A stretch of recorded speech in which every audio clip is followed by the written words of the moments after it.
Ada mesen-mesen MUA-nya. MUA. Oh, cuma lagi lagi.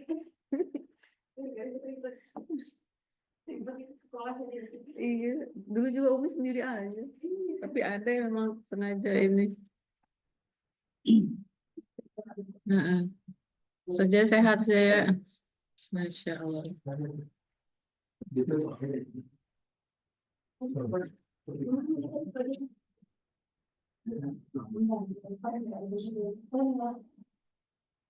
Mbak yang bawain apa tadi nggak ingat. Terus lucu gitu kan.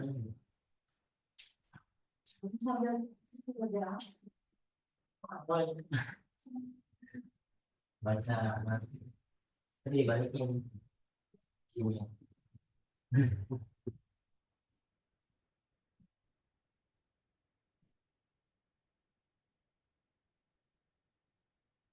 Silakan yang bisa diminum.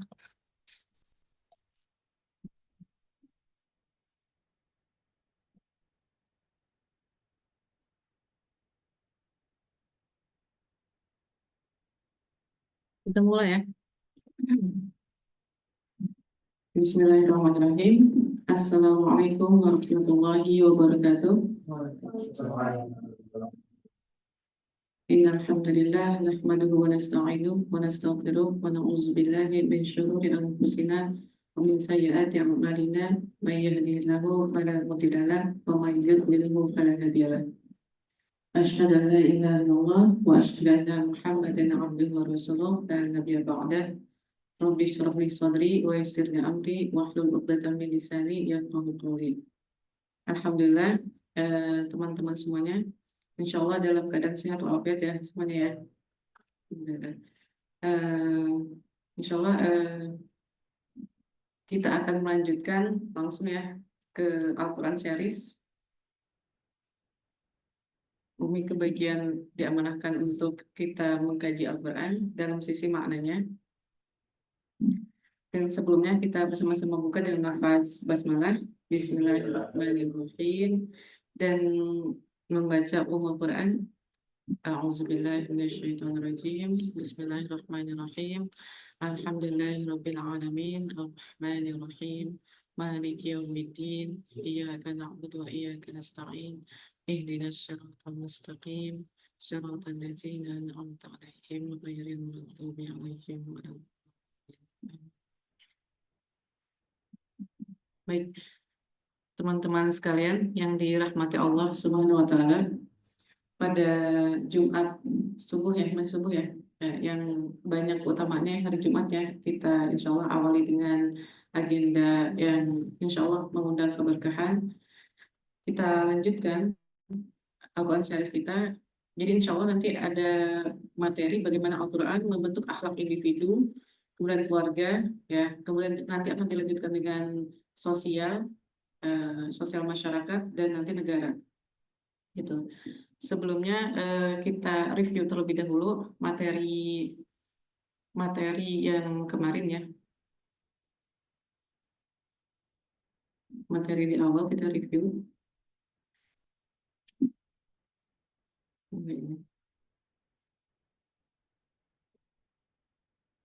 Ya, Bismillahirrahmanirrahim. Jadi begini, kajian ini merujuk pada kitab karyanya Syekh Muhammad Abdullah Daros ya, yang hidup di rentang 1894 sampai 1958 ya. Nah, begini, jika ulama itu menghasilkan sebuah karya, maka itu adalah merupakan respon terhadap kondisi saat itu ya.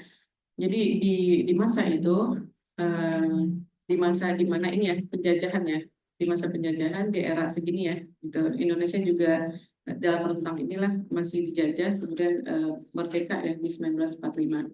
Nah, gitu. Nah, di era ini, di masa penjajahan, maka Muhammad Abdullah Daros ini berasal dari Mesir ya, kemudian melanjutkan kuliah S3-nya di Prancis, jadi pindah. Buku ini, kitab yang akan kita kaji ini, judulnya adalah Dustur Akhlak fil Quran, gitu ya. Dustur Akhlak fil Quran yang merupakan disertasinya Muhammad Abdullah Daros. Kayak gitu. Disertasinya itu ditulis di Universitas Sorbonne, yaitu di Prancis. Gitu. Aslinya Mesir. Jadi begini, di Timur Tengah itu banyak ulama ilmuwan, ya, ulama ilmuwan yang yang melanjutkan studi itu di luar negeri, gitu. Maksudnya bisa di Amerika, di Prancis, yang menjadi basis peradaban Barat, gitu. Artinya begini, masing-masing di antara kita punya peran masing-masing berdakwah, begitu. Nah, ini adalah level dakwahnya para petinggi-petinggi ini, gitu. Jadi masuk ke kampus-kampus yang menjadi basis peradaban Barat, gitu. Seperti di Harvard, Oxford, gitu ya. Kemudian di Sorbonne di Perancis, begitu. Di McGill, kayak gitu. Tentu dengan basis pendidikan basis keilmuan Islam, ya, itu sangat kuat, gitu. Nah, prosesnya adalah penulisan-penulisan ini berbasis Al-Quran, ya, gitu, berbasis Al-Quran. Kemudian itu melakukan dialog-dialog keilmuan bersama para ilmuwan Barat, begitu. Yang notabene adalah kafir, gitu. Tapi karena Barat itu dengan latar belakang sudah kadung terhadap Islam itu sudah menganggapnya itu adalah tanda kutip menjadi sebuah peradaban yang antitesisnya Barat, gitu. Karena gini, sejarahnya ada sudah sudah antipati terhadap agama orang Barat itu, begitu. Karena ada riwayat sejarah di Renaissance, kayak gitu. Nah, di situ saat itu gereja itu menjadi pusat kebijakan di masyarakat, gitu. Yang ternyata, ya, gereja itu justru memberikan aturan-aturan yang justru tidak mendukung dari ini tidak mendukung untuk perkembangan ilmuwan, gitu. Jadi kalau misalnya ada ilmuwan gitu ya, menentang kebijakan gereja yang menganggap itu merugikan gereja, maka bahkan gitu ya sampai ditangkap dan dieksekusi, begitu. Termasuk Galileo Galilei itu, gitu. Itu juga menghasilkan, karena kan objektif sebenarnya ilmu itu, gitu. Ilmu itu kan berasal dari Allah, gitu. Terlepas dari siapapun yang mengkajinya, gitu, itu objektif. Nah, karena ada sebuah traumatik terhadap agama, gitu ya. Kemudian juga udah kadung ketemu sama Islamnya itu saat di Perang Salib, gitu. Saat di Perang Salib. Nah, jadi sehingga sampai saat ini bahkan ininya, gitu ya. Dampaknya menganggap bahwa Islam itu sebuah ancaman, gitu ya. Jadi intinya adalah belum mengenal dengan baik terhadap Islam. Begitu aja sih persoalannya. Sehingga menjadi kewajiban kita, gitu. Nah, termasuk Muhammad Abdullah Daros ini adalah di level untuk mengadakan dialog keilmiahan, gitu, ilmiah dengan para ilmuwan di atas, begitu ya. Nah, ini ada contoh dari ulama-ulama yang menjalankan perannya, termasuk kita, gitu ya. Termasuk kita juga mempunyai tugas-tugas di masyarakat untuk berdakwah, kayak gitu ya. Eh, nah, peradaban Barat sekarang diantarkan oleh Muhammad Abdullah Daros ini menawarkan kepada peradaban Barat bahwa sebenarnya problem yang dialami oleh peradaban Barat itu yaitu ketiadaan akhlak, gitu, ketiadaan akhlak. Yang itu pun karena umat Islam mengadopsi sistem Barat, ya, sehingga maka problemnya juga kita alami, gitu. Kenapa umat Islam itu akhlaknya buruk atau tidak berakhlak, gitu ya? Karena tidak membaca Al-Quran, gitu kan? Karena tidak membaca Al-Quran. Membacanya, adapun membaca juga kan baru membaca secara tekstual, gitu ya. Itu pun dengan menikmati itu pun baik maksudnya. Belum mendalami lebih jauh, kayak gitu. Adapun baru membaca secara tekstual pun mungkin saya pun gitu ya nggak sampai seperti Syekh Muhammad Abdullah Daras sampai 6 juz setiap hari. Nah, ini kita refleksi kita berapa halaman, berapa ayat yang kita baca setiap harinya, begitu. Jadi baru membaca secara tekstual untuk menikmati lautan, menikmati teks-teks Al-Quran gitu ya. Nah, insya Allah bisa dipahami ya, gitu ya. Dan banyak ulama sampai saat ini ya, ulama Mesir itu banyak, Syekh Muhammad Abdullah Daros ini menghabiskan waktunya itu di Qatar, gitu di Qatar. Jadi tidak di Mesir. Jadi sampai saat ini Mesir itu masih menjadi negara boneka, gitu sampai saat ini. Dan Umi mendapatkan informasinya dari teman, ya dari teman yang memang sedang melanjutkan studi di Mesir, gitu ya. Bahkan bahasa bahasa ibunya pun sudah mulai hilang, gitu bahasa Arabnya. Dan bahkan bahasa Arab itu sudah asing, kayak gitu. Bagaimana kita ketahui ya, bahwa bahasa itu akan mempengaruhi perilaku, pembentukan perilaku, kayak gitu. Sehingga banyak-banyak membaca Al-Quran itu akan membentuk perilaku kita, gitu. Nah, untuk fenomena saat ini kan ada bahasa-bahasa gitu ya. Apa sih namanya? Ya itulah ya. Ya hewan itu ya, gitu ya. Sangat sering gitu ya kita dengarkan gitu ya. Nggak perlu dicontohkan lah ya, kayak gitu. Umum melihat bahwa di mana generasi kita itu sedang diarahkan ke spesies hewan itu, kayak gitu. Spesies hewan itu karena kan akan mempengaruhi perilaku, ya kan? Di mana hewan itu ya akan mudah kembali lagi ke tuannya, gitu. Nah, sedang dibentuk ke arah situ, gitu ya. Nah, jadi teman-teman sekalian, bahwa ada banyak ulama seperti Syekh Isa ya yang ada di itu ya di dalam itu. Syekh Isa pun memutuskan jadi asli Mesir ya, tapi memutuskan tinggal di Qatar, gitu. Tinggal di Qatar. Tahu kan ya, waktu itu menjadi tuan rumah Piala Dunia ya. Qatar itu termasuk pemerintahan yang terbebas dari intervensi peradaban Barat, gitu. Nah, Mesir sekarang masih menjadi negara boneka, gitu. Dan kalau ada ulama itu diintervensi dari pemerintah, gitu. Jadi contohnya ini ya. Jadi Muhammad Abdul Daros ini merupakan ulama pemberani. Nah, yang terakhir ya, menolak jabatan Syekh Al-Azhar karena mempersyaratkan, jadi Syekh Abdullah Daros ini diminta untuk menjadi Syekh Al-Azhar ya, dengan syarat ikut pemerintah, gitu. Intervensi pemerintah itu akan dijalankan, gitu. Nah, di antaranya seperti ini contohnya.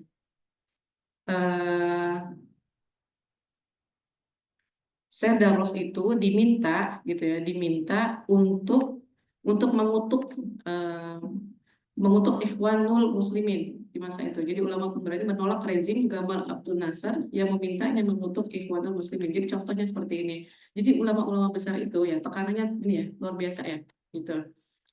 Saat ini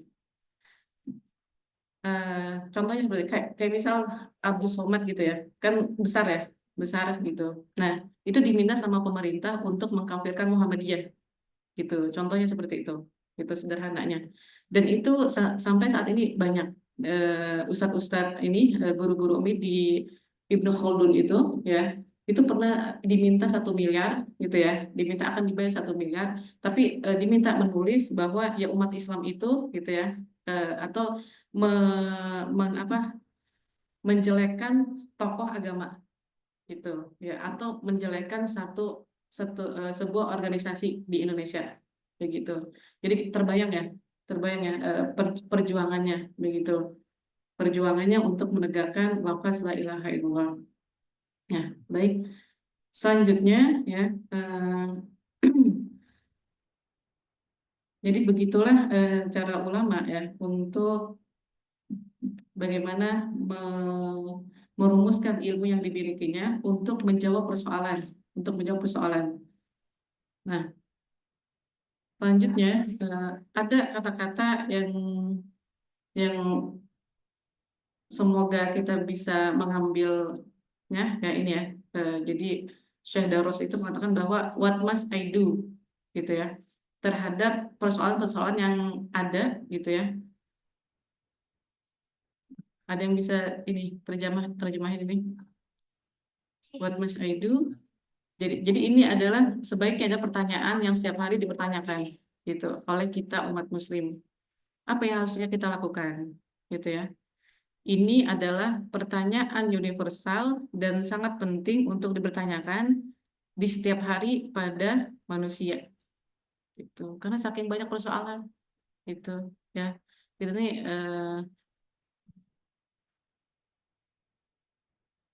sangat banyak persoalan, tapi lagi-lagi dopaminnya adalah scroll-scroll gitu ya, seolah tidak ada persoalan gitu. Jadi menyadarkan umat Islam bahwa kita ini punya persoalan, ya itu pun adalah perjuangan tersendiri.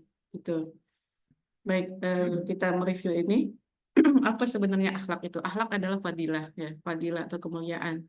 Maka dalam konsep Al-Quran itu ada 4 konsep besar terhadap kesolihan pribadi Muslim. Yaitu ada 4 hal yang menjadi induk fadilah dan menurut Imam Ghazali, yaitu ada hikmah, ya. Jadi hikmah itu perjalanan ya, perjalanan dimana dari pengetahuan gitu ya.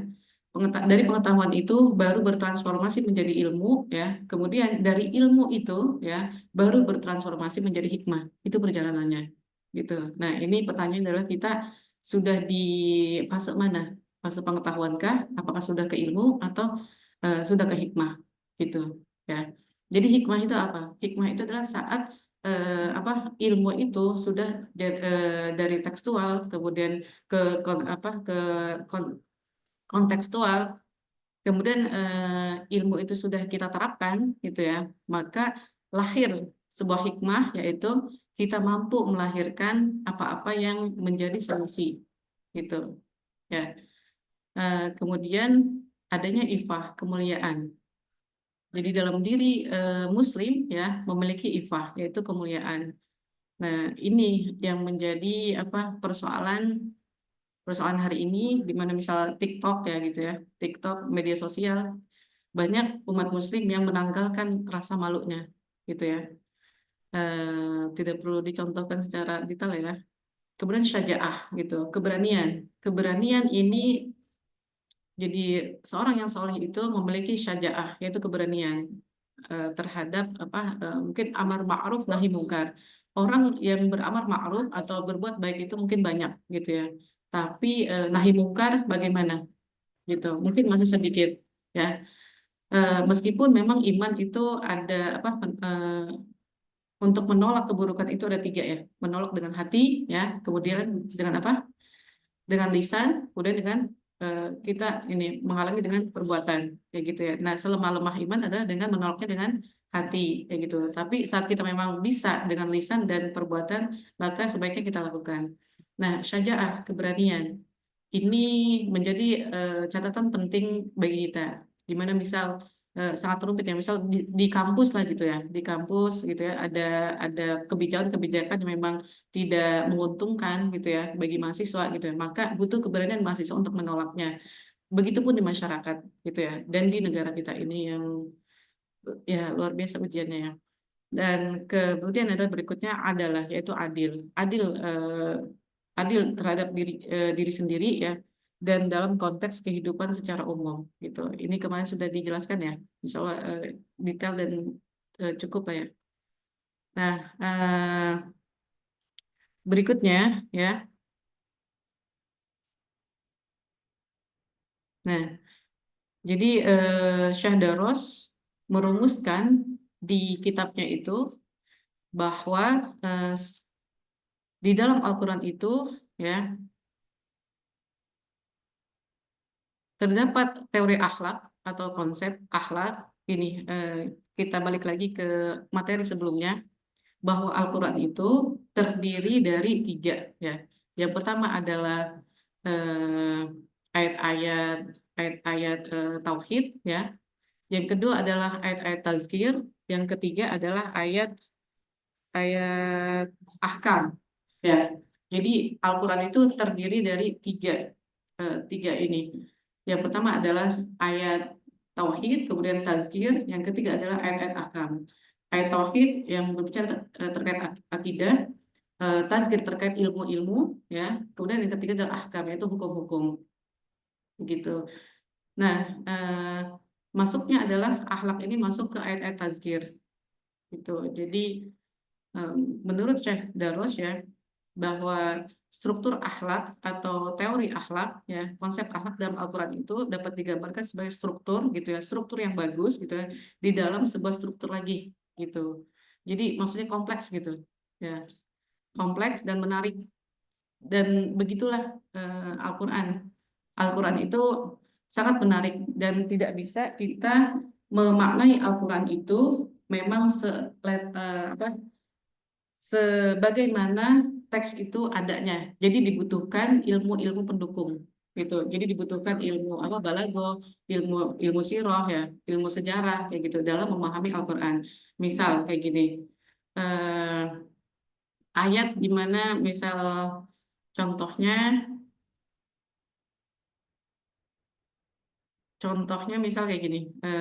Jadi gini, ayat Al-Qur'an itu bermakna secara hakiki ya, hakiki itu jadi kita bisa memahami dengan ayat itu sendiri gitu ya, tanpa perlu ada penjelasan.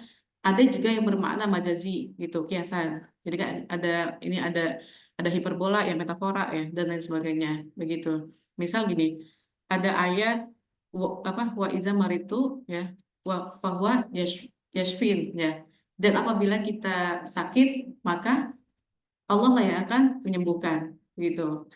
Ini keadaannya di masyarakat ya, membaca teks ini, membaca ayat ini ya, itu dimaknai bahwa ya udah kalau sakit kan Allah yang menyembuhkan gitu ya. Itu udah udah seperti gitu ya, udah paling beriman begitu. Ini nyata ya di masyarakat ada yang seperti ini gitu. Jadi tidak perlu ke rumah sakit ya gitu, tidak perlu berobat gitu. Karena salah memahami sebuah ayat gitu. Nah, gini, sehingga kalau misal ayatnya seperti ini, maka ilmu apa yang kita butuhkan? Yaitu ilmu kedokteran, ya tidak, gitu. Setelah kita mempelajari ilmu pengobatan, gitu ya, kedokteran, maka kita akan bisa memahami ayat ini dengan baik, kayak gitu. Setelah ada usaha, ikhtiar, gitu ya, mempelajari cara pengobatan, gitu ya, maka para dokter itulah yang paling memahami bahwa yang menyembuhkan itu adalah Allah gitu, bukan bukan kita tidak melalui proses pengobatan itu gitu, tidak menemui dokter gitu ya. Nah, ini menariknya ayat-ayat Al-Quran itu kalau kita baca gitu ya, kalau kita baca ayat-ayat Al-Quran itu seperti bukan ini ya, seperti random gitu ya. Misal lagi ngomongin Nabi Musa gitu ya, Nabi Musa kan yang paling banyak ya, kayak gitu ya. Lagi ngomongin ini nanti kan beralih akan berbeda lagi, kayak gitu ya. Kemudian nanti di ayat berikutnya juga akan berbeda lagi, kayak gitu. Nah, ini masuk dalam misal ayat Al-Quran itu seperti bebas, tapi sebenarnya sistematis gitu. Nah, jadi ada kondisi di mana semuanya itu pada saat bersamaan begitu. Jadi Al-Quran itu tidak hanya memenuhi semua tuntutan syariah, akhlak, sosial, dan agama, namun juga tersusun, komprehensif, dan terpadu. Jadi antara satu ayat dan ayat berikutnya itu ada saling melengkapi begitu. Ini kajiannya lumayan berat ya, gitu. Karena memang basic gitu. Urusan itu yang basic-basic itu ya, basic itu pondasi ya, gitu. Pondasi artinya kalau pondasinya beres, ya bangunan berikutnya itu akan akan apa tertopang gitu ya. Jadi urusan itu di basic-basic ini ya, di pondasi-pondasi. Jadi nggak apa-apa lah ya. Jadi nggak ngantuk kan? Kalau berat nggak juga ya. Ya, gini. Karena Umi pun maksudnya belajarnya juga ngulang-ngulang juga gitu. Dan memang ini butuh diulang-diulang karena ilmu ini tidak banyak kita dapatkan gitu. Kita mungkin tahu sabar, syukur itu dari Al-Quran gitu ya. Tapi bagaimana bangunan sabar sama syukur itu terbangun gitu maksudnya ya. Kenapa bisa sabar sama syukur itu kayaknya indah kayak gitu. Nah, kita ini sedang menggali yang membangunnya gitu. Nah, jadi basic kajiannya tuh itu kayak gitu. Oh, ternyata begini gitu. Memang dari Al-Quran kayak gitu. Oh, Al-Quran itu terdiri dari ayat-ayat tadi, tiga tadi gitu ya. Ayat-ayat akidah gitu ya. Tahu tadi apa? Coba bilang. Iya, sama Ya, kayak gitu ya. Jadi tauhid itu sedikit, tazkir yang paling banyak kayak gitu karena ilmu-ilmu gitu. Ada ilmu fisika, biologi ya kan, gitu sosial, antropologi, sosiologi itu ada semua. Tapi Al-Qur'an itu bukan ensiklopedia juga, bukan buku sains juga, bukan. Tapi sumber inspirasi gitu. Seperti ayat memerintahkan sholat aja, aqimus sholata, kayak gitu ya. Apakah itu jelas bagaimana sholatnya? Kan hanya perintah, tidak dijelaskan detail sholatnya bagaimana. Detail berikutnya itu siapa yang mendetailkan? Melalui hadis, gitu. Itu menariknya, gitu ya. Kemudian juga hijab, perintah hijab itu juga karena ini kan ntar sore ngomongin hijab, itu juga umum juga perintahnya. Tapi bagaimana detailnya, yaitu kita diserahkan ke manusia, kayak gitu ya, gitu. Jadi secara umum aja perintahnya, kayak gitu. Karena untuk apa? Mendorong manusia untuk berpikir, gitu kan. Tentu mengikuti para ulama, gitu, yang sudah memiliki instrumen-instrumennya, ya. Eh, Baik. Lanjut ya. Jadi dalam Al-Quran itu ya ada konsep yang komprehensif, terpadu gitu ya, lengkap. Jadi luar biasa. Kita baru baca terjemah aja kan sudah sangat menarik ya, sudah mengaduk-aduk emosi. Baru membacanya aja ya, baru membaca ayat-ayatnya aja sudah emosi kita kan sudah ini ya bermain ya kayak gitu, tenang gitu ya, kemudian juga kita tidak mengerti pun kadang menangis gitu kan. Itu baru membaca ayat-ayatnya, kita belum mendalami maknanya. Jadi bangunan-bangunan misal sabar, syukur gitu ya, itu terbangun dari konsep-konsep ini gitu ya. Nah, kemudian terstruktur yaitu bebas dan sistematis, kemudian rasional dan mistis. Jadi dalam Al-Quran itu ada juga yang rasional. Rasional itu apa? Terukur gitu ya. Terukur itu misalnya apa? Ayat apa? Ayat waris. Ya, rumit sekali kan ayat waris itu. Ya, ya. Jadi saat Umi mengajari perbandingan ke anak-anak itu ya, kan ada apa desimal, ada perbandingan gitu ya. Nah, menarik itu. Bertanya lah anak Umi itu, ini ngapain sih belajar ini? Kayak gitu ya. Nah, Umi langsung sampaikan, ini di antara fungsinya adalah kita untuk menghitung waris. Umi tunjukkan ininya, ayat-ayatnya. Seper-seper itu ya. Jadi kan langsung connect gitu ya, langsung connect ke tauhid gitu. Nah, itu menariknya kalau kita mengetahui gitu ya ayat-ayat Al-Qur'an sehingga anak itu dengan penuh kesadaran, oh iya, ilmu itu dari Allah kayak gitu ya, gitu. Nah, rasional dan mistis. Mistisnya apa? Mistis mistis itu dalam artian masih gaib ya, gitu ya, masih gaib. Misal apa mengabarkan terkait misal surga, neraka, gitu ya. Kemudian juga Allah dalam Al-Quran pun menceritakan tentang lembut dan keras, gitu. Seiring bersamaan. Jadi Allah itu maha lembut ya, maha kasih sayang. Kalau lagi menceritakan surga itu luar biasa ya. Udah kayaknya itu udah nggak ada azab gitu ya. Kalau kita membaca ayat-ayat surga itu. Tapi kalau saat kita sedang membaca ayat ini, ayat-ayat balasan neraka kan udah luar biasa kan mengerikan kayak gitu. Jadi antara lembut dan keras itu bersamaan juga realistis dan idealis, kemudian konservatif dan progresif ya. Ini insya Allah ya sudah di ini takwa. Jadi takwa ini menjadi sistem ya, menjadi sistem eh, konsep konsep majmuk yang melibatkan penghormatan terhadap cita-cita tertinggi dan mencari kondisi terbaik yang ditentukan oleh tabiat. Ya, kemarin cita-cita tertinggi kita apa? Masuk surga. Iya, masuk surga Firdaus, insya Allah. Gitu ya. Nah, jadi takwa itu, apakah benar maknanya adalah takwa itu maknanya apa? Menjalankan segala perintahnya dan menjauhi segala. Enggak, jangan ditulis dulu. Itu benar apa enggak? Benar, benar tidak itu? Sepakat tidak? Apakah kita mampu menjalankan semua perintah Allah? Mampu nggak seharian? Jadi selama inilah ya gitu. Ya artinya benar tidak makna itu? Coba dikritisi.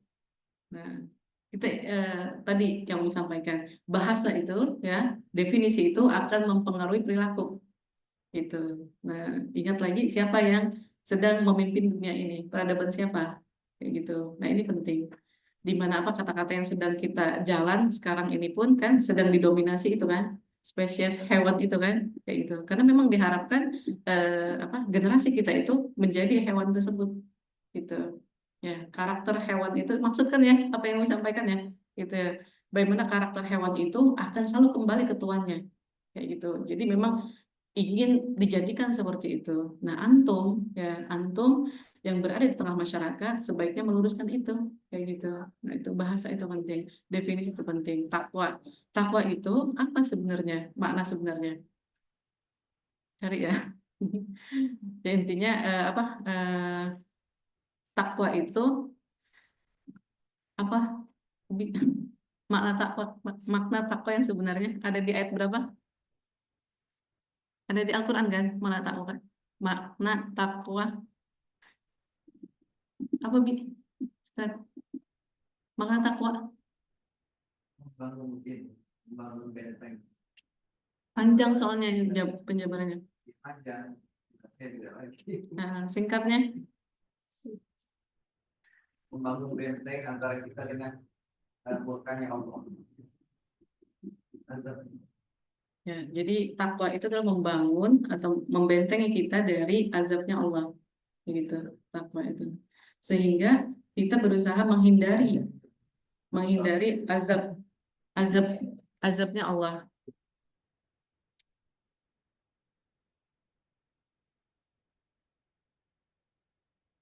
Ya, kita masuk ya pembentukan akhlak dalam Al-Quran. Jadi bagaimana Al-Quran itu membentuk akhlak manusia, yaitu ya dengan secara individu ya, dengan memberikan perintah ya, kemudian larangan, kemudian mubahat dan darurat. Jadi bagaimana Al-Quran itu membentuk akhlak individu, yaitu Allah itu memberikan perintah ya, kemudian juga memberikan larangan, kemudian memberikan apa hal-hal yang boleh dan juga hal-hal yang darurat. Nah, yang akan kita kaji hari ini adalah kemarin kan sudah individu. Nah, yang akan kita kaji hari ini adalah bagaimana Al-Quran membentuk akhlak keluarga. Dan berikutnya tuh ya, insya Allah ke depannya ada agama itu panjang, maka kita akan membahasnya sosial dan negara. Ya, kita akan mereview, mungkin sedikit saja mereviewnya. Nah, Al-Quran membentuk akhlak manusia, akhlak individu, yaitu dengan perintah, yaitu diperintahkan melakukan ini ya, di antara jujur. Yang ingin Umi tegaskan yaitu adalah larangan, yaitu adalah bohong, gitu ya. Bohong ini di masyarakat kita seperti sudah hal yang biasa, kayak gitu. Padahal di surat An-Nahl bohong ini menjadi induk. Jadi kalau tadi kita bicara tentang induk kesalehan, gitu ya. Nah ini tentang induk kesalahan, gitu, yaitu bohong, gitu. Nah ini ancamannya besar, gitu, bohong ini. Silahkan dibaca nanti dibuka di surat An-Nahl ayat 105, gitu, ayat 105 ini. Jadi menjadi induk kesalahan, ya, induk kesalahan individu. Baik, kita masuk ke sini ya, akhlak keluarga. Ini jadi bagaimana Al-Quran membentuk akhlak keluarga itu, yaitu dengan merumuskan ya, di antaranya itu kewajiban pada orang tua dan anak, kewajiban orang tua pada anaknya, atau kewajiban anak kepada orang tuanya. Nah, yang pertama adalah kewajiban pada orang tua ada di An-Nisa ayat 36 dan Luqman 14 sampai 15 ya. Di mana begini ya. Jazakallahu khairan, Ustaz.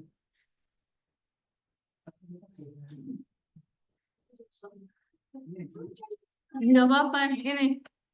Nih, ambil. Jadi begini teman-teman. Konsep akhlak ini ya tidak ada di barat gitu ya. Bilang apa lu? Bilang apa? Bilang apa? Sama-sama. Bilang apa? Mana lagi? Udah. Lalu?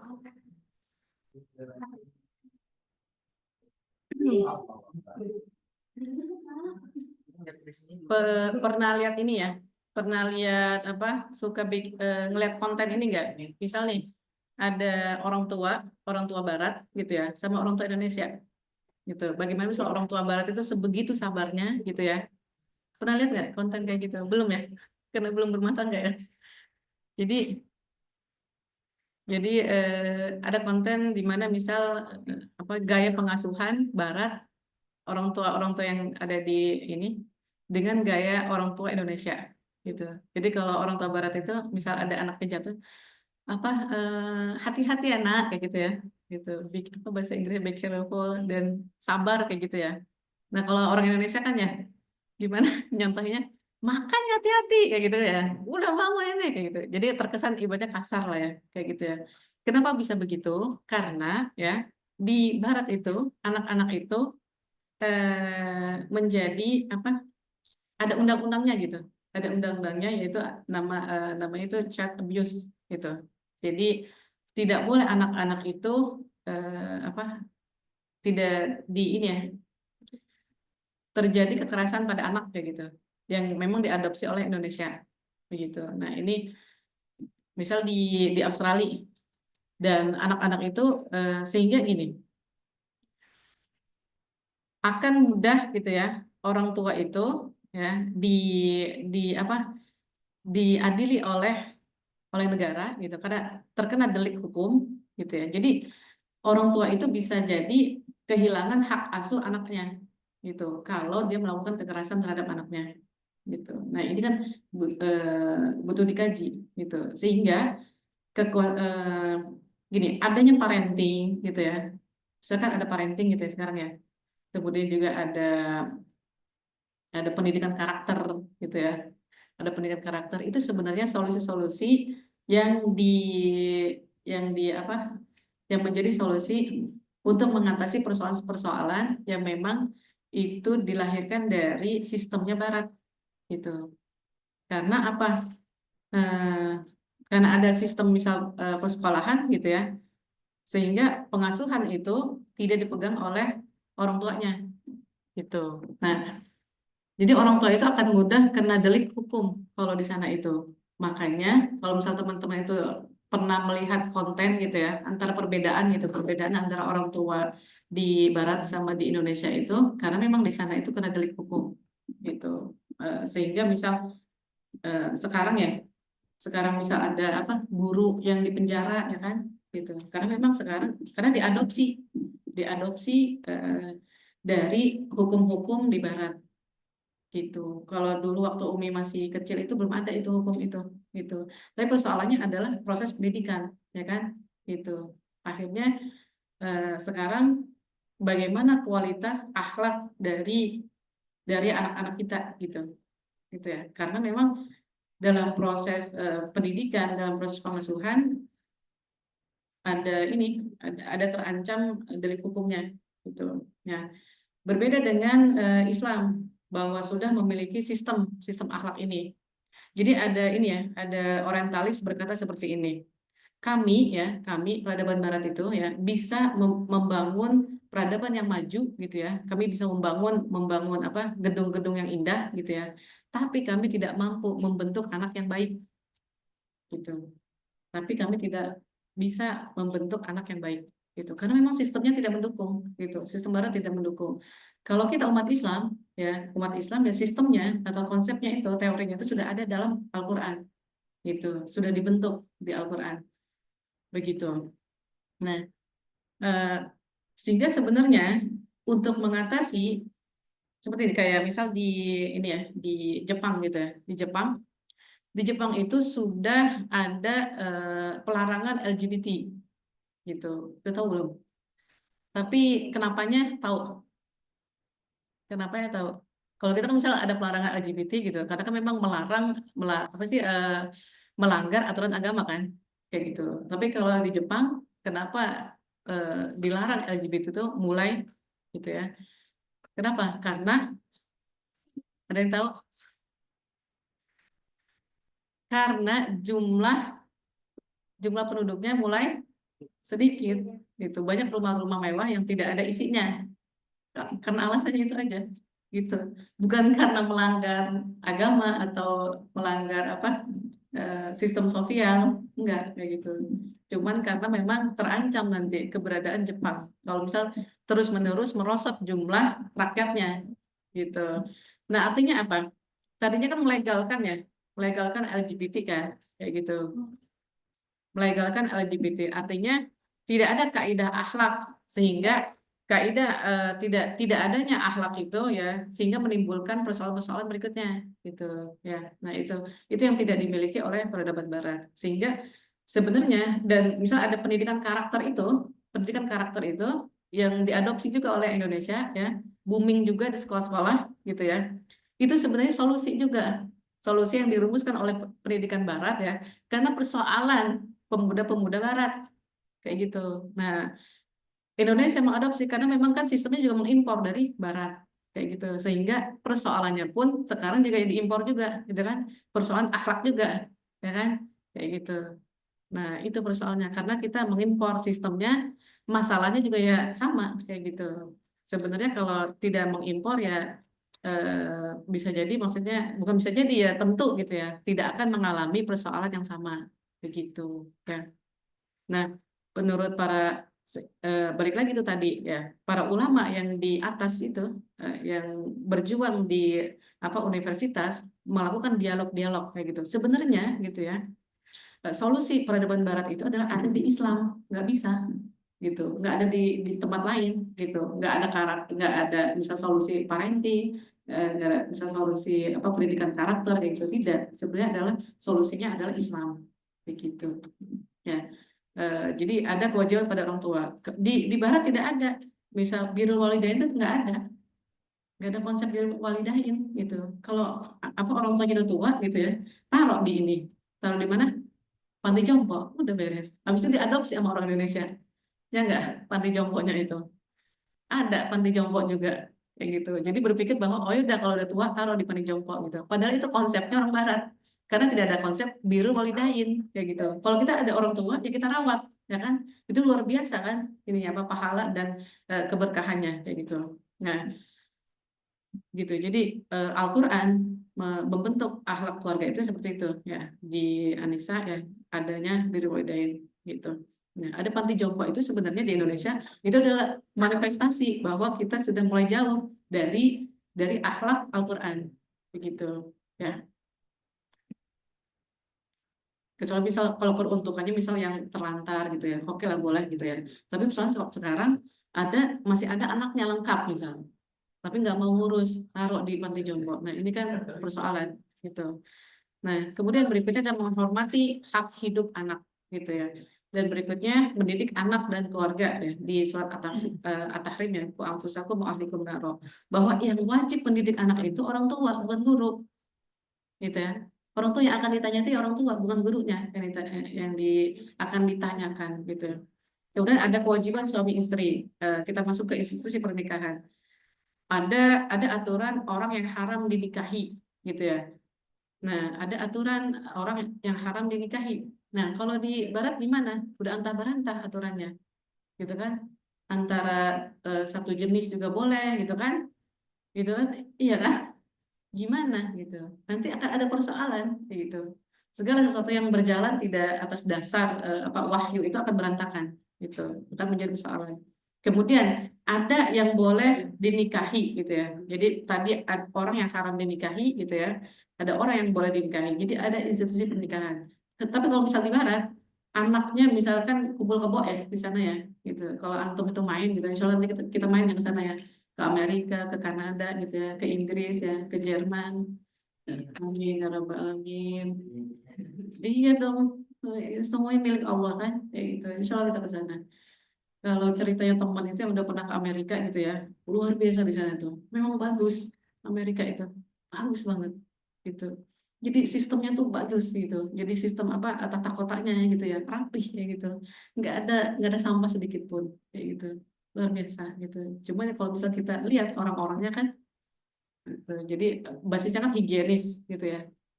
Bukan basisnya misal suci kayak gitu. Itu bedanya gitu. Sangat maju. Ya Umi aja baru main ke Turki ya, itu luar biasa gitu. Bersih, kota itu ya, di kota itu udah kayak kita di kampung gitu. Suasananya kota, maksudnya bangunannya bangunan kota kayak gitu. Tapi suasananya kayak di kampung. Maksudnya tuh nggak ada beat, nggak ada berisik gitu loh, nggak ada berisik musik kayak gitu. Karena sangat menghormati hak individu gitu. Itu orang maju itu, negara maju itu tuh. Jadi sangat menghormati kenyamanan gitu. Jadi kalau misalnya ada yang mau mendengarkan musik ya pakai headset kayak gitu. Jadi nggak ada kebisingan. Jadi enak kan ya. Suasananya ini gedung-gedung indah gitu ya. Jalan juga rapi, tertata gitu ya. Ada taman gitu ya, ada taman. Dan itu suasananya kayak kampung. sunyi, sepi gitu ya. Kemudian ada suara-suara apa hewan, burung kayak gitu lah. Kemudian ini suasana landscape-nya Eropa gitu. Memang beda ya Eropa itu ya. Terkenal ini apa eksotis kayak gitu ya, indah gitu, estetik, nyaman, masya Allah, luar biasa. Tapi ada yang ciuman di pinggir jalan, gitu. Nauzubillah min zaliknya. Dan itu bebas, gitu. Jadi pemuda-pemudanya di Turki, karena kan sekuler, gitu. Jadi udah subhanallah gitu. Ada masjid ya kan, masjidnya kan dikunci juga di Turki, gitu. Jadi nauzubillah min zalik. Spot-spot wudhu itu ada, masih tetap ada gitu. Spot-spot wudhu, karena kan peradaban Islam kan, eh, spot-spot wudhu itu masih ada, bagus gitu. Karena di masa itu kan membangun bangunan itu dan memang kan diniatkan untuk ratusan tahun gitu. Kalau kita kan untuk jangka waktu berapa bulan gitu ya, biar bisa mengajukan lagi dananya gitu kan, gitu. Jalan apa apa tempel-tempel kayak gitu kan ya, di Bandar Lampung lah kayak gitu ya. Gitu. Tapi kalau di sana di Turki bagaimana kalau membangun itu untuk ratusan tahun gitu. Jadi memang dari zaman apa siapa pembebas itu Muhammad Al-Fatih itu masih ada kayak gitu ya. Berusia bahkan maksudnya dari zaman ini ya. Nah, begitu. Jadi begitulah keadaan barat itu. Gitu. Jadi yang itu nggak usah dilihat. Gitu. Kaget juga tapi ya sekuler gitu ya.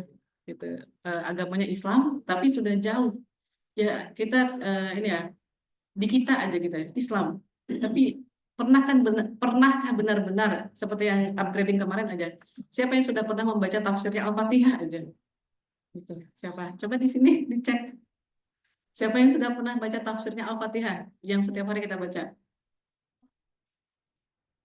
nah itu ada selain Kak Fitria ada yang sudah baca tafsirnya Al-Quran ini tafsirnya Al-Fatihah Abah juga belum. Jadi kan udah pernah jadi kan. Nah, itu. Jadi bagaimana kita tahu maksud Allah ya kan ya? Bagaimana kita tahu maunya Allah kalau kita tidak pernah membaca gitu ya. Nah, baik begitu ya teman-teman.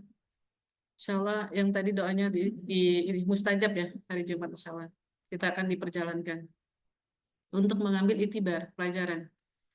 Dan berikutnya ya ada instruksi pernikahan ya sifat yang diperintahkan dan disukai. Jadi di ini disampaikan juga sifat yang diperintahkan dan yang disukai itu apa aja gitu. Kemudian berikutnya keridoan dan saling melapangkan. Jadi dalam rumah tangga itu harus ada keridoan dan melapangkan. Kemudian ada aturan mahar. Kita nggak bisa. Jadi tadi ya kalau kita bicara institusi pernikahan, kalau di Barat itu ya yang memang mulai diadopsi nih di Indonesia kayak gitu ya, yang sok-sokan kayak gitu ya. eh di sana tuh udah kumpul kebo, anak tiga baru nikah kayak gitu. Dan nggak tahu juga itu anak siapa gitu ya ada ya kayak gitu baru kalau misalnya udah cocok udah nenek kakek gitu ya baru nikah kayak gitu nah yang nggak ada aturan di sana ada aturan nasab gitu apa kayak gitu nggak ada kayak gitu nah jadi kan kacau gitu kacau ininya nah kemudian ada poligami ya ada aturan poligami eh, udah selanjutnya gitu ya jadi pernah ditanya ya sama siapa ke Pipit ya Pi Pipi Umi, poligami itu katanya aturan yang sebenarnya untuk membatasi gitu. Kok sekarang kok kayaknya ini apa menambah kayak gitu. Ya betul. Karena masa dahulu raja-raja itu ya bisa 100 istrinya gitu. Bisa 100 ya. Sahabat aja kan ya ada yang 9 gitu kan ya, ada yang belasan kayak gitu. Nah, saat ada aturan poligami, ada ayat turun tentang poligami, maka itu dibatasi menjadi 4 begitu ya.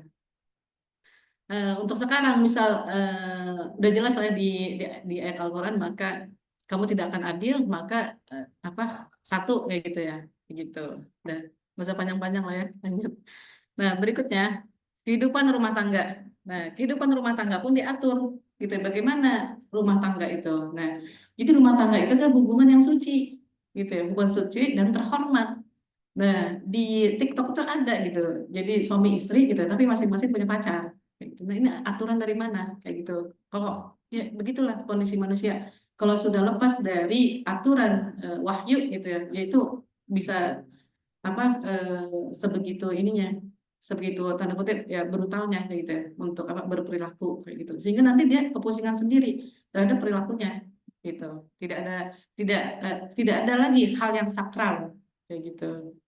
Nah, berikutnya tujuan nikah itu apa? Yang pertama adalah kedamaian hati gitu ya.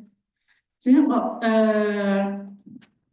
orang Barat itu maksudnya pemahaman ya, cara pandang Barat ya, kayak gitu. Maksudnya di antara kita pun bisa jadi ada yang cara pandangnya Barat, kayak gitu.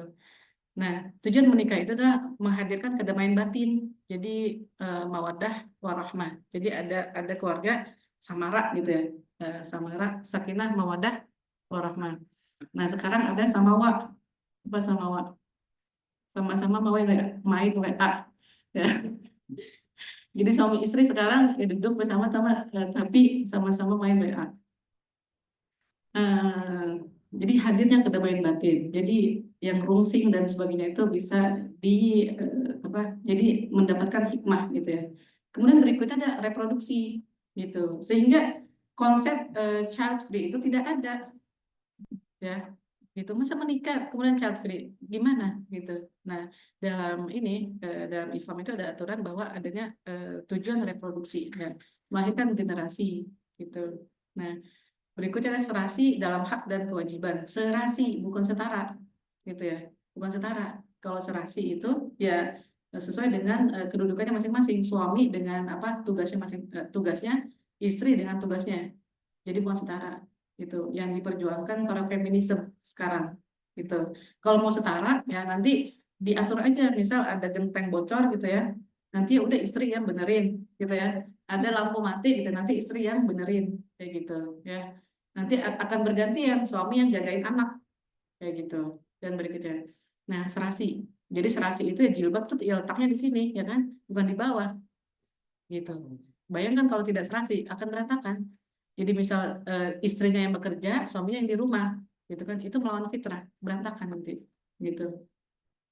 Nah, berikutnya adalah musyawarah dan kompromi. Dalam rumah tangga itu ada musyawarah dan kompromi. Kemudian berinteraksi yang manusiawi, kemudian berinteraksi dengan ma'ruf walaupun dalam hal yang tidak disukai ya. Kemudian islah jika terjadi pertengkaran, kemudian arbitrasi. Arbitrasi ini apa? Menghadirkan pihak ketiga kalau ada perselisihan. Ya, sebegininya diatur bagaimana berkeluarga itu. Itu ya. Jadi dan ini persoalannya banyak yang tidak tahu gitu ya.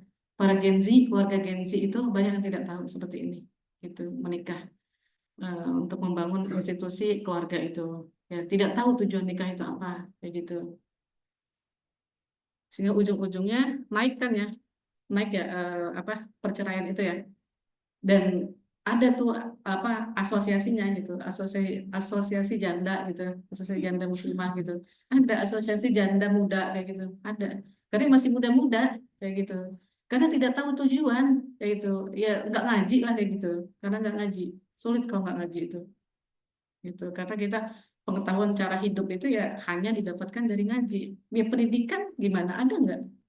Ada nggak pendidikan dari pendidikan pemerintah? Tidak, gitu. Tidak didapatkan ini, gitu. Nah, berikutnya ya, ini terakhir ya, terkait talak gitu ya. Cerai itu solusi tapi buruk ya. Jadi ada solusi itu yang buruk ya. Kemudian ada masa idah bagi perempuan karena itu untuk ada 4 bulannya ya, untuk memastikan bahwa tidak ada benih dari suaminya. Kemudian tempat tinggal dan perlakuan adil dan harapan bisa rujuk, jadi diberikan tempat tinggal. Kemudian tidak ada iddah bagi wanita yang dicerai sebelum jima ya. Kemudian lanjut rujuk dengan cara yang ma'ruf setelah iddah selesai. Kemudian tidak menghalangi istri. Ini kalau diuraikan panjang ya.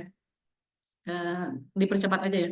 Tidak menghalangi istri yang ditalak menikah lagi, kemudian tidak mengambil mahar dan harta yang sudah diberikan, gitu.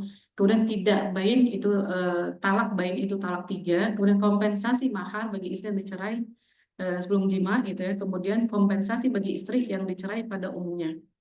Ini panjang kalau menjelaskan, waktunya terbatas, ya. Pada intinya gini, ini banyak yang tidak tahu, gitu, ya. Sehingga kacau balau Pokoknya kalau antum tuh nongkrongin yang depan kantornya Ustadz itu, ya, depan Kementerian Agama itu, ya kan, itu, tahu kan ya? Itu kan selalu berderet itu mobil-mobil itu, ya, berderet itu mobil-mobil itu, banyak sekali persoalan, gitu. Karena ya itu, ya bahasa ini tuh kadang nggak ngaji, gitu aja, gitu. Padahal ya eh, kita ini dibangun oleh ilmu, tradisi ilmu itu, ya. Bagaimana peradaban Barat itu besar karena memang berbasis ilmu, kayak gitu. Nah, baik, lanjut. Kewajiban pada sanak kerabat, memberikan hak kerabat, ya. Kemudian ada wasiat. Jadi wasiat itu apakah yang memberikan wasiat itu ini juga berantakan juga di masyarakat. Jadi dikira wasiat itu adalah dari orang tua ke anaknya, bukan. Wasiat itu adalah dari mayit, ya, si mayit kepada selain keluarganya, gitu. Jadi misal nih, ini kenyataan ada kayak gitu. Misal nih, ayahnya ngatur kayak gini. Tanah yang di situ bukan buat anak yang pertama. Nanti misal mobil itu buat anak yang kedua. Nanti apa toko yang di sana buat anak ketiga. Buat si bungsu ini. Begitu isi wasiatnya. Tidak bisa kayak gitu. Kita terikat dengan hukum waris kalau orang tua gitu. Ini gitu. Makanya kita butuh menyebar ke masyarakat itu. Gitu, membimbing masyarakat. Ya, jadi bukan bukan untuk di anak keturunan gitu, tapi untuk di luar di luar keluarga. Nah, itu pun melihat kondisi kondisi memang yang diwariskan ada atau tidak kayak gitu. Jadi kalau misalnya tidak ada, masa membuat wasiat untuk yang lain, ya kan? Gitu. Ya. Berikut adalah warisan. Hak yang tidak terbatas pada laki-laki, orang dewasa dan anak saja. Jadi rumit ya, warisan itu. Ini kacau balau di masyarakat gitu. Makanya kan banyak malapetaka ya, kayak gitu ya. Jadi warisan ini nggak beres, banyak yang nggak beres. Gitu. Nah, kemudian ada kaidah pembagiannya gitu ya. Kemudian juga warisan itu adalah keutamaan, ya, keutamaan dari Allah. Jadi bukan hak gitu. Ya. Baik, barakallahu fikum, jazakumullah khairan katsir. Nah, kita tutup dengan nafas hamdalah. Alhamdulillahirabbil alamin. Mohon maaf jika ada kekurangan. Kita sempurnakan dengan kafaratul majlis. Subhanakallahumma wa bihamdika asyhadu an la ilaha illa anta astaghfiruka wa atubu ilaik. Mohon maaf jika ada keliru. Assalamualaikum warahmatullahi wabarakatuh. Dipersilakan bila ada yang butuh ditanyakan atau dikonfirmasi.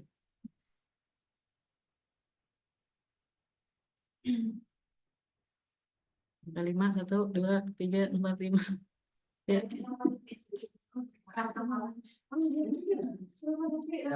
Nah, ini mungkin spill dikit dulu. Akan banyak nanti terkait akhlak sosial. Nih, yang paling banyak itu di akhlak sosial. Seru nih. Banyak akhlak sosial. Ingat, kita ini manusia sosial. Jadi inti dari peradaban Barat itu adalah individualis, gitu, individualis. Antitesisnya dari Islam. Islam itu adalah sosial, gitu, makhluk sosial. Nanti akhlak negara dikit, akhlak sosial ini. Artinya, jadi kalau kita berdosa kepada Allah kan enak ya. Maksudnya enggak, bukan itu maksudnya. Maksudnya ya tetap berdosa nggak enak, tapi maksudnya minta ampunnya tuh enak gitu kan. Cukup ke Allah gitu kan. Gitu, minta ampun, istighfar. Tapi kalau kita berbuat salah sama manusia, harus meminta keridoannya gitu kan ya, minta maaf dulu gitu kan, dikembalikan kalau ada hak yang memang terambil gitu, rumit gitu kalau urusannya sama sama manusia itu. Nah, makanya sosial agak banyak nih, ya hati-hati. Oke, coba.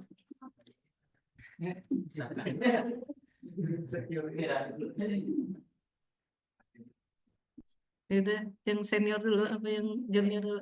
Ya. Nah, jadi tanya nih, tadi kan sempat jelaskan bahwasanya di alat keluarga itu pendidikan akan keluarga itu adalah kehidupan orang tua. Itu temanku ada pernah cerita ke aku, katanya tuh kan dia punya ayah, nah yang itu agak Sumatera. Nah tapi ayahnya ini akan minta dia buat ngaji, buat apa, belajar tajwid gitu, tapi ayahnya sendiri nggak pernah ngajarin dia gitu. Padahal ayahnya sendiri itu ajar gitu bisa jadi terus kayak orang yang dihormati gitu lah di desanya itu. Nah itu ya kan sebagai anak juga kan perlu role model dari orang tua dari ibu gitu. Nah itu bagaimana?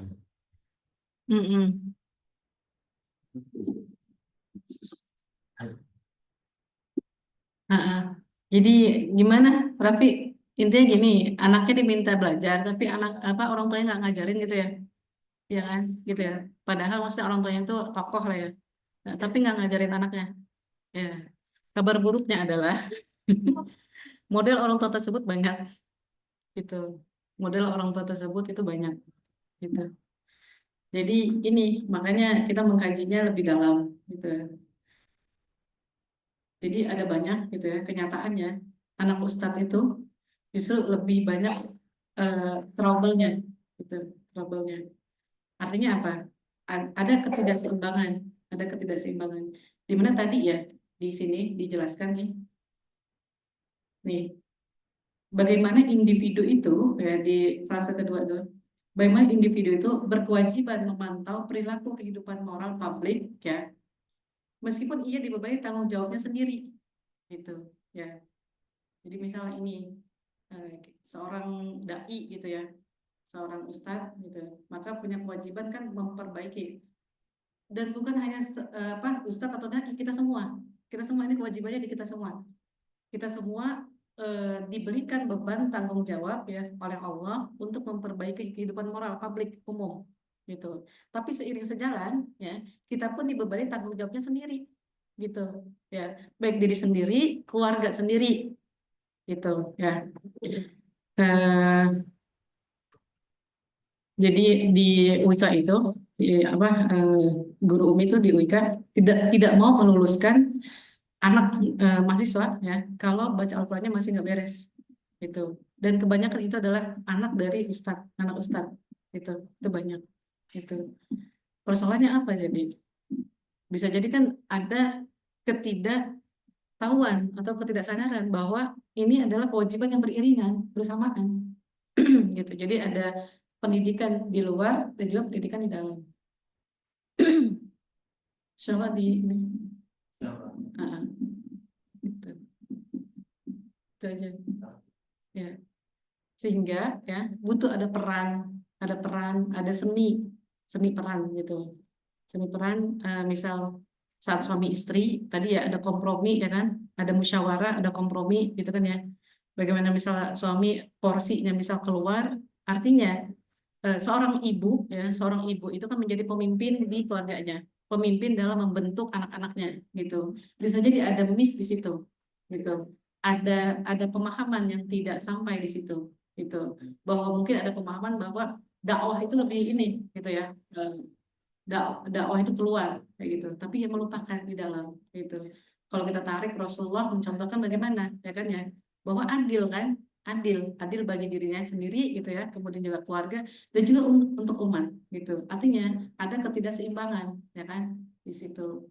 Nah, begitu insya Allah. Jadi yang kedua ini artinya kan kenapa ini dibahas? Artinya ada persoalan di masyarakat gitu dan banyak ini Kak Rafi di situ. Gitu. Wow, bisa. Sip. Ya, ya. Loh. Jadi itu pernah punya pengalaman ketemu beberapa orang, dan nggak cuma satu ini. Dan itu membuat Fitria kaget juga, apa ada yang masih ini.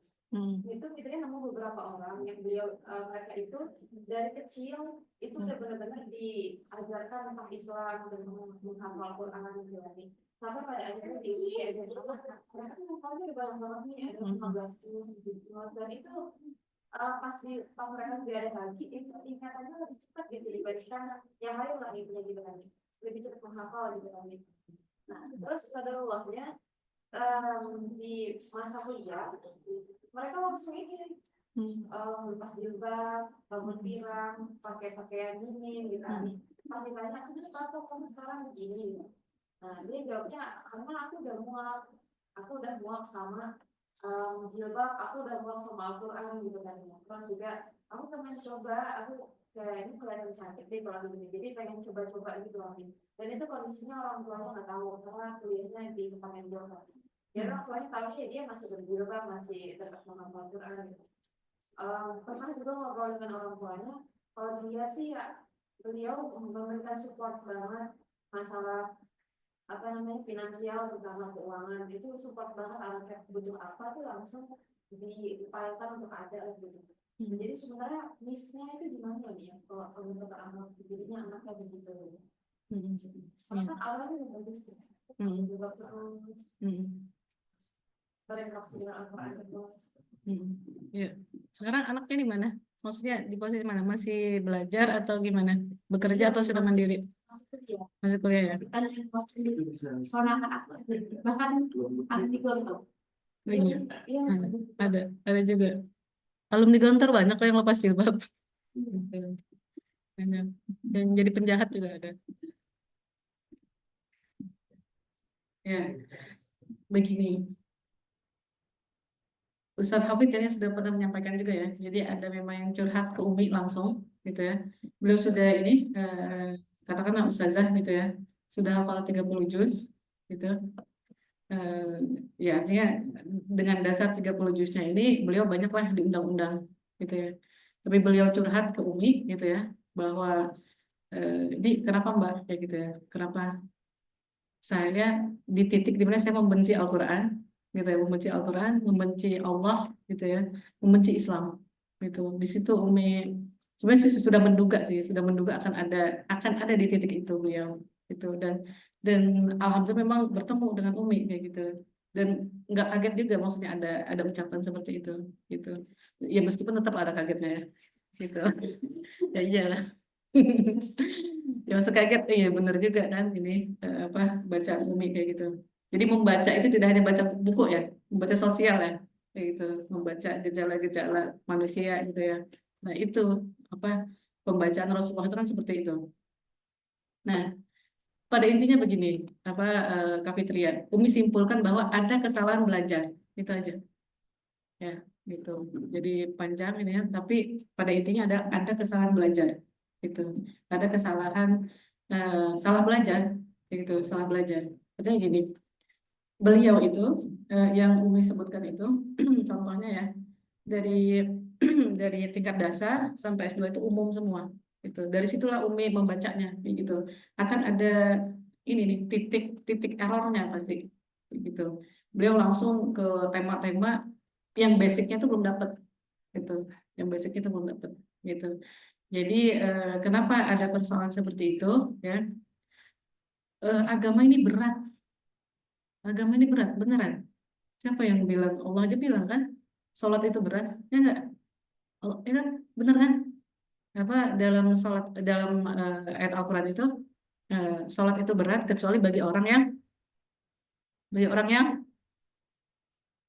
yang ikhlas, ya kan? Bagi orang yang ilal mukhlisin kayak gitu. Sholat itu berat, agama itu berat, taklif gitu. Nah, apa yang membuat itu tidak berat? Ilmu, jawabannya ilmu, ya nggak sih?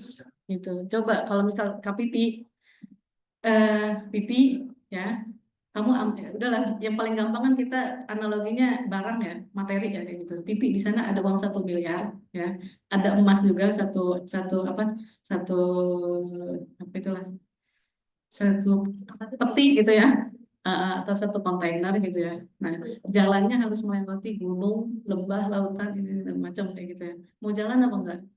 Gitu. Tapi bisa dilalui kok itu. Gitu. Mau jalan apa enggak? Atau berat? Mau jalan. Meskipun berat, ya kan, tapi kan itu bisa terlalui kayak gitu. Nah, itu aja. Gitu. Nah, jadi harus tahu dulu big why-nya, gitu, konsep-konsep dasarnya. Gitu. Nah, ilmu, jawabannya adalah ilmu. Ilmu yang keliru akan menjadikan jadi tanpa tahu misal dasar-dasar ini kan yang mau disampaikan adalah dasar-dasar. Dasar-dasar yang membangun sabar sama syukur itu apa? Kayak gitu ya. Nah, begitu Kak Fitria. Heeh, gitu. Nah, itu jadi dasarnya itu tidak ini. Contohnya gini, antum sudah belajar belum makosid syariah? Coba yang sudah tahu makosid syariah, acungkan tangan. Nah, kan ceritanya geleng kan. Coba makosid syariah aja, apa? Jadi gini, dengan kita mengetahui makosid syariah, ya, menjadikan kita beragama itu lebih ringan, gitu. Dengan kita mengetahui usul fikih, ya, menjadikan kita beragama itu lebih mudah. Udah, gitu aja, biar penasaran jawabannya, gitu aja. Karena kita salah belajar, karena kita belum mempelajari makosid syariahnya. Tujuan dari beragama itu apa, gitu. Tujuan dari sholat itu apa, gitu. Jadi langsung fikih, langsung produk, gitu. Produk itu udah berat, merumuskan produk itu udah berat, gitu. Kita langsung memikul sholat, tata cara sholat, gitu kan ya. Tapi kita tidak tahu tujuan dari sholat itu apa, gitu loh. Sebagaimana misal Umi sampaikan ke Pipi gitu, Pipi sana tujuannya ke situ, tahu kan tujuannya. Jadi seberat apapun ya tahu tujuannya ke sana, seberat apapun ya tujuannya tahu keridhaan Allah, kayak gitu ya. Sehingga gas terus, kayak gitu maksudnya. Insya Allah ya. Nah, ini adalah beban-beban terus yang diberikan tanpa tahu tujuannya, tanpa tahu maksud syariatnya, kayak gitu ya.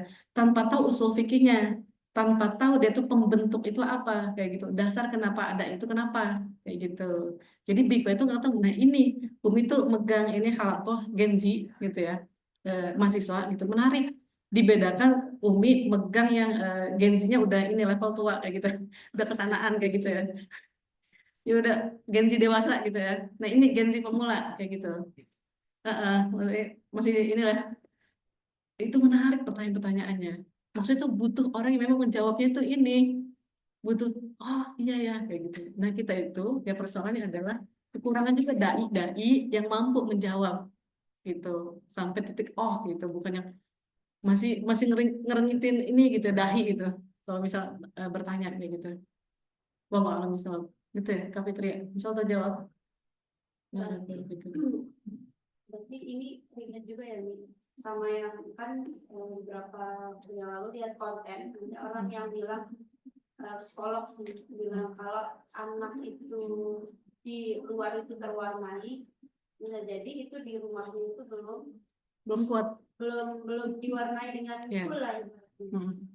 Itu juga ini ya, maksudnya berhubungan berarti ya, antara yang di dalam dan yang di luar. Kemudian berarti di situ harus memutus mata rantai, dimulai dari memutus mata rantai itu dulu dong. Mata rantai apa? Maksudnya ya ini kan bakal jadi orang tua katanya. Nah, pembentukannya ya dari sekarang ini. Belajar gitu. Nah gini, artinya ada visi yang tidak tersampaikan terhadap anak tersebut. Teknisnya begitu ya. Jadi pendidikan di dalam keluarga itu adalah basic gitu. Sebagaimana tadi tuh di At-Tahrim itu. Ini basic ini, mendidik anak dan keluarga. Yang mendidik itu orang tua ya. Saat memang di pesantren kan gitu ya. Misal di boarding atau dimanapun ya, tetap yang mengarahkan itu adalah orang tua gitu. Visinya ditanamkan. Berarti bukan tugas mendidik, bukan hanya di guru. Guru itu adalah bersinergi, membantu gitu, memiliki guru-guru gitu. Wajibnya itu di orang tua gitu. Jadi utama dan pertama itu adalah orang tua kayak gitu. Kemudian kan orang tua kan terbatas kan ilmunya. Kalau misal orang tuanya memang cukup, kalau kita bicara menggali sejarah para ulama itu, banyak ulama itu belajar kan sama orang tuanya. Itu selesai fikihnya, bahasa Arabnya, Al-Qur'annya itu sama orang tua. Nah, kemudian untuk pendalamannya ya kan ya, dikirimkan ke para syekh-syekh, para guru-guru gitu. Anak-anak kita itu dengan tetap disampaikan visinya, tujuannya ke Gontor itu misalnya ke Gontor gitu. Ini kayak gitu. Nah, banyak orang tua itu tidak mampu menyampaikan misal di Gontor tuh nyari apa kayak gitu. Iya, kayak gitu. Kita harus tahu sebagai orang tua itu bisa ciri khas sekolah. Misalnya Aula Dina itu basicnya teknologi, misal teknologi. Ya kita salah kalau misal kita nyari tata boga di situ, misal kayak gitu. Misal Gontor apa yang akan dididik di situ. Ini loh nak di Gontor tuh sampaikan gitu. Kita belajar ini kayak gitu. Karena tidak bisa dalam satu lembaga itu semuanya dipelajari, nggak bisa. kayak gitu. Yang tidak ada di lembaga itu akan dipenuhi di dalam rumah, gitu. Bisa dipahami? Insyaallah, gitu ya. Nah, jadi harus tersampaikan visi orang tua itu kepada anak-anak kita, sehingga insya Allah akan sesuai apa yang kita harapkan. Ya, kita sama-sama berdoa, gitu ya. Begini, kaidahnya begini. Kalau kita sakit, ya, kalau kita sakit, tapi karena kita tidak menjaga pola hidup, ya, maka itu kelalaian, bukan takdir. Sepakat nggak? Ya. Tapi kalau kita sakit, ya, sudah olahraga, jaga pola hidup, pola makan, ya kan ya. Tapi ternyata tetap sakit, maka itu dinamakan kelalaian atau takdir. Takdir, gitu. Nauzubillahi min zalik. Ya, nauzubillahi min zalik, misal. Kita sudah mendidik anak kita sesuai dengan apa yang diajarkan dalam Al-Qur'an, As-Sunnah, gitu ya. Kita sudah berupaya lagi gitu sebagai orang tua gitu. Nauzubillah min zalik, ya kan, ternyata anak kita tidak sesuai dengan apa yang kita didik, kita ajarkan. Itu takdir atau kelalaian? Sudah takdir. Itu artinya tidak sia-sia apa yang kita kerjakan. Beda kalau misal anak itu kita tidak arahkan, kita tidak didik gitu ya. Kemudian memang akhirnya tidak menjadi soleh, ya kan? Kayak gitu. Maka itu takdir atau kelalaian. Lalai. Itu ya. Begitu ya. Insya Allah. Jadi makanya jangan merasa sia-sia gitu ya.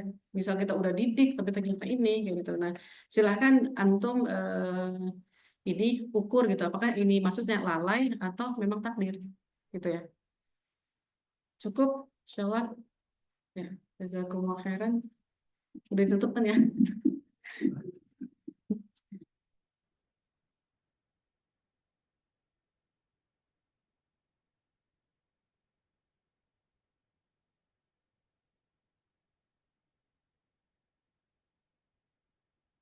Mana ini?